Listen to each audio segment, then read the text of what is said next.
Should felons pay up before they can cast a vote in Florida? The debate comes after voters passed a law in November giving more than 1 million ex-cons the right to vote, and in an effort to fulfill our ongoing promise to go full circle on stories with multiple viewpoints and deep impact in our community. Our Kylie McGivern tonight bringing you different perspectives of the battle brewing in Tallahassee to give you insight to form your own opinion.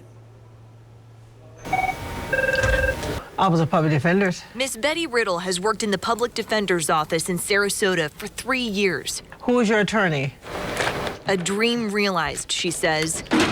That was the greatest moment in my life. After decades in and out of prison, tied to her addiction. I was introduced to crack cocaine at the age of 32. And for 22 years, I stayed on that vicious cycle of crack cocaine. After getting out of prison in 2008, Riddle earned an associate degree as a paralegal, bought a car, a home. Riddle spoke out in support of Amendment 4, restoring voting rights to more than 1 million former felons in Florida. And then? It was passed. And I'm sorry. That was a moment of clarity that my voice can be heard. After voters approved the new law in November, lawmakers filed a bill that will make it more difficult for Riddle to vote. Under the proposal, ex-felons could only vote once all court fines, fees, and money owed to victims is paid, even if they've completed their probation. I know for me personally, I know that's going to stop me from voting if it passes, if the bill passes. Riddle owes $1,690.89 that she knows of. To be clear, none of that money she owes was part of her sentence. Think of it as administrative debt, an investigative fee, an indigency fee, clerk service charges. Felons can also be billed for interest, debt collector fees, and possibly even medical bills racked up in jail or prison. Riddle worries she could end up owing even more because information on older court debt is not available online. And that's my biggest fear. And it's all about money. It's like money moves politics.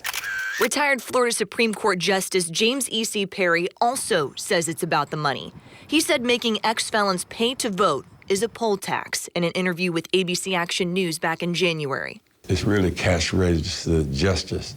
You got to pay in order to vote, and that shouldn't be the case. For a quick history brush-up, poll taxes, a form of voter suppression, were outlawed in federal elections back in the 1960s. No, it's not fun to have people all over the country suggesting that you're supporting a poll tax. State Representative Jamie Grant of Tampa filed that bill to require ex-felons to pay all fines and fees before voting, but denies it's a poll tax. So the reason I say that calling this a poll tax is disgusting is that we have a history that has scars in it in this country, and that history includes a racially and geographically biased and patently discriminatory system that told people at a point in time that based on where you live or what color you are, you have to pay to vote. This is not that. What's going on here is some word games. Neil Valls, a former felon himself, works for the group that pushed to approve voting rights for ex-felons. This is more than just a debate about the completion of sentence. This is a debate about whether the voters themselves are being heard or whether the elected officials are choosing to thumb their nose at the will of the people. But if you ask Ron Smith, a victims' rights advocate, I think it's turned crazy. He can't understand the focus on restoring voting rights to violent offenders at all. It makes no sense. I just don't know why everyone's so concerned about violent people that have committed horrendous acts being able to vote. Right now, only those convicted of murder or a felony sex offense remain under a lifetime voting ban. Why is it that you want to continue to fight? Yeah, we have made bad mistakes. I have. But I'm living a productive life in society for 11 years, and I earned that right to vote.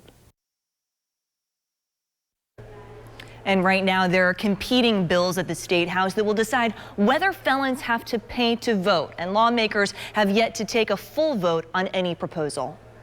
Kylie, thank you.